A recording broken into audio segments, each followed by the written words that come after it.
Oi pessoal, tudo bem com vocês? Vamos lá, oitavo ano, continuar nossos assuntos de história. Já vimos o primeiro vídeo na aula passada e agora a gente vai continuar com esse assunto sobre o reconhecimento e o processo aí do início do primeiro reinado com Dom Pedro I. Bom, nossa apostila, página 5, vai falar sobre o processo de reconhecimento da nossa independência. Já é um assunto que eu já venho abordando com vocês desde a nossa aula ao vivo e agora a gente vai se aprofundar um pouco mais sobre isso, tá? Vamos lá na página 5, quero que vocês grifam um trechinho aí comigo. O novo governo liderado por Dom Pedro I, além de se preocupar em acabar com as rebeliões internas, também precisava conseguir o reconhecimento internacional da independência. Somente assim ele poderia estabelecer novas relações comerciais, diplomáticas e militares com outros países. O primeiro país a reconhecer a independência do Brasil foi os Estados Unidos em 1824. Pode grifar tudo isso que eu li para você e olha que interessante, somente 2 anos depois que a nossa independência já tinha sido proclamada é que aconteceu o nosso primeiro reconhecimento. Estados Unidos foi o primeiro país que reconheceu o Brasil como uma nação independente. Isso 2 anos depois. Olha quanta coisa já tinha acontecido, Dom Pedro já governando, mas os países ainda não reconheciam o Brasil como uma nação independente. Estados Unidos foi o primeiro. Vamos virar a apostila comigo, página 6. Para os países europeus, a independência brasileira somente poderia ser oficializada após o reconhecimento de Portugal. Os demais países da Europa não tinham se pronunciado ainda, porque todos estavam aguardando o que Portugal iria dizer a respeito dessa independência. Portugal ainda estava num processo ali meio que de negociação, querendo que a situação voltasse ao normal, querendo que o Brasil voltasse a ser uma colônia, mas isso já não iria mais acontecer. Então, Espanha, França, Holanda, Bélgica não tinham se pronunciado ainda porque estavam esperando Portugal decidir o que iria fazer, até que ele decide cobrar do Brasil, um valor em dinheiro para reconhecer essa independência. Vamos para o finalzinho desse parágrafo?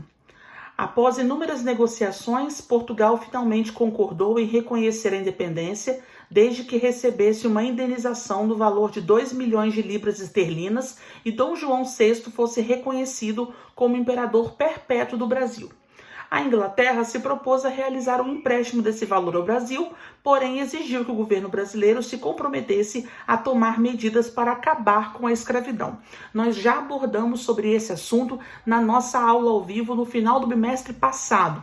Qual era o grande interesse da Inglaterra em impedir a abolição dos escravos? Conquistar o maior mercado consumidor, porque aí sim os escravos passariam a ter um salário, seriam trabalhadores assalariados e aí passariam a consumir, a comprar as mercadorias inglesas. Dom Pedro I prometeu que iria fazer isso, que iria pegar o dinheiro emprestado e que iria aos poucos abolir a escravidão. Só que a abolição só aconteceu já no segundo reinado, no final do segundo reinado. Então Dom Pedro I não cumpre com a sua promessa. Já estou adiantando para você aí, dando um spoiler do que realmente aconteceu. Bom, dinheiro emprestado, independência reconhecida, e agora Dom Pedro, mais do que nunca, tem que apostar e focar na elaboração de uma Constituição. Qualquer nação independente que se preze precisa ter um conjunto de leis. E aí, vários deputados, membros do Senado, alguns políticos influentes, passariam a se organizar, discutir estratégias para elaborar as leis que entrariam em vigor no Brasil.